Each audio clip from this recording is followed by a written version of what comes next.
Hey, it's LeBrain, and I just want to apologize. I really wanted to do this post in the form of a video. I don't have a great space for shooting video, but this is necessary.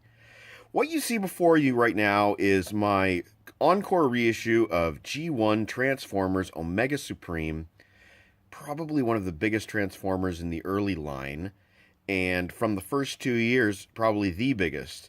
This is just a portion of him. This is just the tank portion. He's a tank, tread, and rocket pad.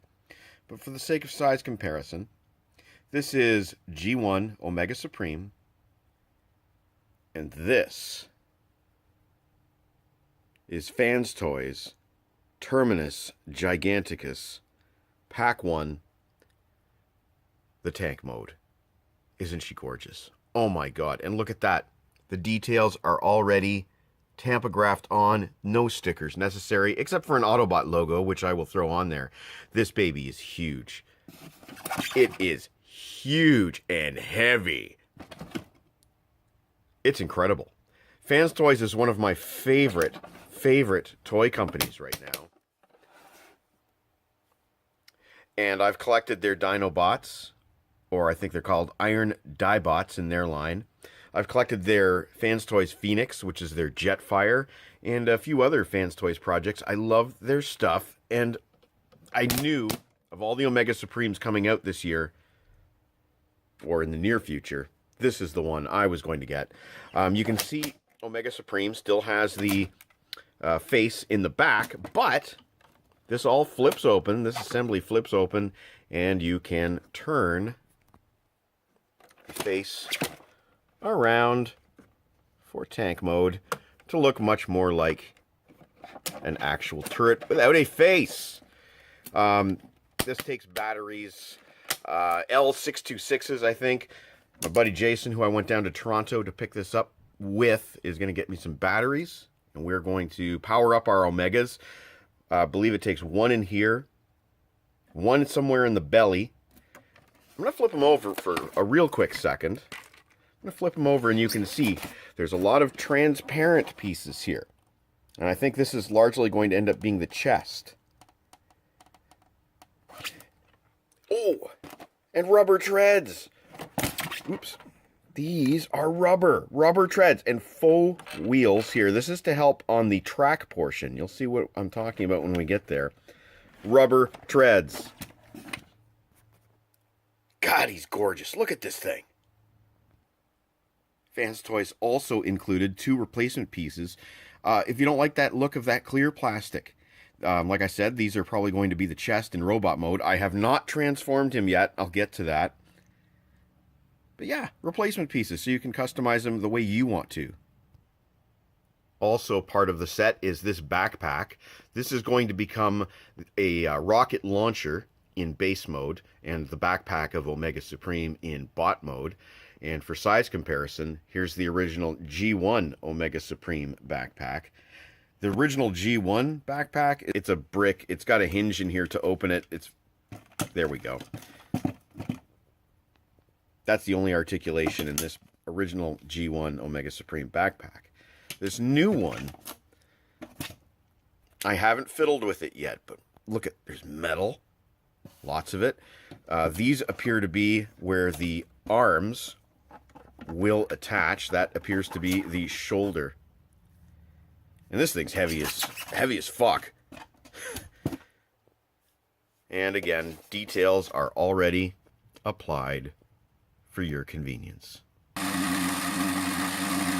Original Omega Supreme is a rather noisy motorized tank.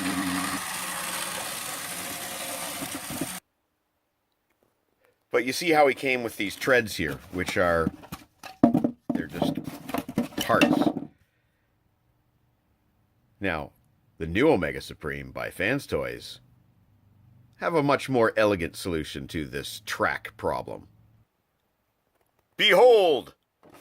A hinge! Incredible! So the tracks fold up like so. These will become Omega's wings with detail painted in, and they changed the color from beige to gray, and fuck, that looks so much better. I forgot that the original had all this beige in it, but this is superior. Yes! And that's a nice sturdy track. Again, a heavy piece. The set comes with 2.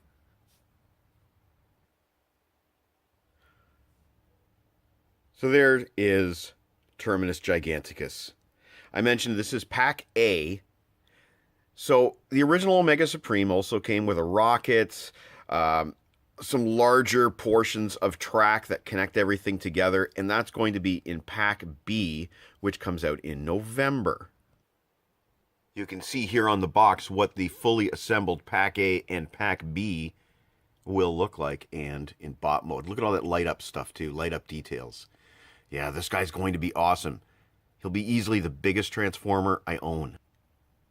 Also comes with instruction booklet and nifty collector's card. I just noticed this piece that fell out of the box here. It's a replacement faceplate because this one has a slight, can you see that yellowish tint? And I suppose if you don't like their color choice, you can put on this extra clear one. I didn't even know this came with it. I just found it on the floor where I dumped out the contents of the box. That's pretty cool. Thanks, Fanstoys. Picking up this guy in Toronto was the brainchild of my buddy Jason. I call him my Transformers buddy because that's how we originally started talking. Jason is a veteran of many TF cons where he has bought tons and tons of cool shit, and he befriended a guy named Eric from Madhouse Toys in Toronto. And Eric put up a pre-order for this guy back in April, and he's finally come in. It is now September, and Pack B comes in November. Anyway, we figured that with the shipping and handling and everything of getting one of these sent in from the US, why don't the two of us just buy a couple from Eric, head down to Toronto when they come in and pay the guy and pick them up. So we did. And thank you very much, Eric, for hanging on to these for us. I really appreciate that. This was a must-have. You've saved us a lot of money. I highly recommend Madhouse Toys to anyone. I'll include a link in my post here to their Facebook page. Eric has a ton of cool third-party shit, including more Fanstoys. I wanted to get Fanstoys Spindrift, but I didn't bring enough money. I cannot wait for November when the second part of Terminus Giganticus comes in. It is going to be so much fun to finally transform this guy into Omega Supreme and see how large he is compared to some of our other contenders for biggest Transformer in the house. Actually, let's take a look at Omega next to some other Autobots for scale. Here's Goldbug, Masterpiece scale. Oh yeah. Masterpiece Smokescreen. Oh yeah. Masterpiece Wheeljack can comfortably take a spin on just the tank mode alone. Once and future leader Rodimus is no match for Omega. And even the big boss himself, Masterpiece Prime MP10, is teeny and tiny compared to Omega Supreme. Can you imagine how big this fucker's gonna be when he's completely transformed into robot mode? Optimus is tiny. Even Dinobot Snarl, also by Fanstoys, is smaller and way, way lighter than Terminus Giganticus. And these are big, big toys. That is a freaking huge baked potato of a dinosaur. And this is bigger, and this is only a piece of the final Omega Supreme. God, I can't wait. Good old Warpath here, aka Bad Cube's War Dog, is the only other tank I have to compare Omega Supreme with. No comparison. I hope you enjoyed this video of Fanstoys Terminus Giganticus, Pack A. This trip to pick him up was basically my Toronto record shopping trip for this year. There will be no Toronto record shopping trip this year. You are looking at the Toronto record store shopping trip this year. We'll be back one more time to pick up the second pack, and maybe I'll even buy some records on the second trip. You never know. But this is the culmination of my Transformers year of collecting. Everything I hoped it would be and more. I'm very happy. Thank you, Madhouse Toys. Thank you, friend Jason, for driving down to Toronto. Thank you, LeBrain HQ, for being so awesome. Bye.